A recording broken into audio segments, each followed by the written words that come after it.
Welcome to Teaching Truth. My name is Glenn Cartwright. In our reflections this week, we're looking at the triumphal entry of Jesus into Jerusalem on Palm Sunday. If you have your Bible, I invite you to open it, if you will, at Matthew chapter 21, verses 1 to 11.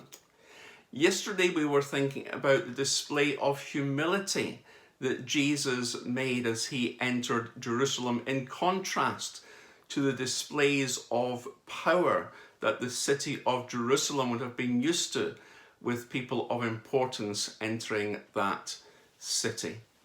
And today we want to think about the demonstration of God's power and God's work, of how God works through the very ordinary rather than the powerful. Now let me ask you a question. If you were God, would you have done it that way? Would you have brought Jesus into Jerusalem on a donkey? It would be a bit like bringing Her Majesty the Queen to the state opening of Parliament in a battered old Mini. Would you have allowed him to die on a cross? I doubt it. And I know that I would certainly have done it differently. For I would have had Jesus descend into Jerusalem from the clouds. I would have parted the crowd for Jesus as God had centuries earlier parted the Red Sea for the people of Israel. I would have created a royal pathway with a red carpet all the way to the temple. And I would have installed Jesus on a throne, high and lifted up. But here's the thing. It didn't suit God's purposes to do it that way. God didn't care about installing Jesus on a throne in the temple, but rather God cared about installing Jesus on the throne of our hearts. God didn't care about impressing the people of first century Jerusalem, but rather he wanted Jesus and wants Jesus to be the Lord of our lives in every century. And so God did it differently than you and I would have, and therein lies a salient reminder that God's ways are not always and seldom are our ways. Nothing demonstrates that as clearly as Palm Sunday and the events of Good Friday. You see, God has a bigger picture, a grand vision, and that vision could never be realized by a display of human power. God's vision can be realized and only could be realized by humble service and by his great love and outrageous grace. And God demonstrates through Palm Sunday that there is godly power in humility, in weakness, in suffering, in adversity, in pain, in the darkest night, in circumstances which, humanly speaking, suggest all is lost. That was true on Palm Sunday, inasmuch as it was true on Good Friday, and it's still true today. So what does all this have to do with us here in Holy Week 2021? Well, let me mention three things. Firstly, we need not despair when we see the mess that people have made of the world. For those closest to Jesus, things looked even worse on Good Friday. But Jesus' cross turned out not to be the end, but the beginning.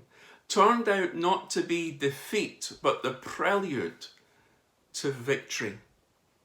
And secondly, we ought never to despair when things are going badly for us personally. When our dreams seem to have come to an end, or when our health has taken a turn for the worse, or when we are grieving the death of a loved one, when all seems dark around us. In such circumstances, we can lift our eyes to the heavens. We can ask God to redeem our suffering. We can ask God to show us a pathway through the darkness. We can ask God to help us find new meaning for our lives, and He will. God will make a way where there seems to be no way. He works in ways we cannot see. God will make a way for me.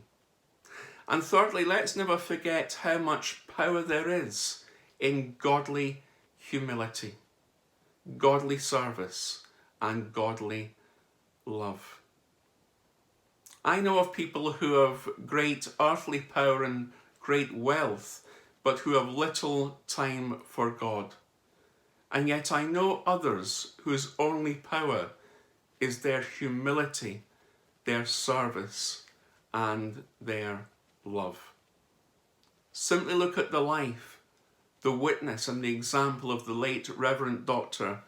Billy Graham, a man who modelled humility.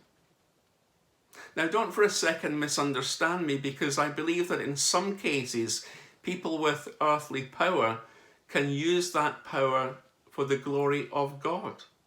And God will bless them for their generous stewardship. But I believe that it's only through their humility, their service, and their love that their power and wealth take on real meaning.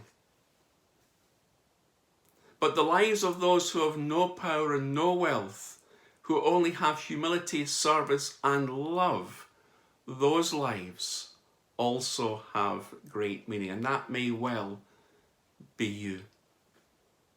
And so Palm Sunday and the events of Holy Week leading to Good Friday demonstrate God's determination to work by godly rather than by earthly power.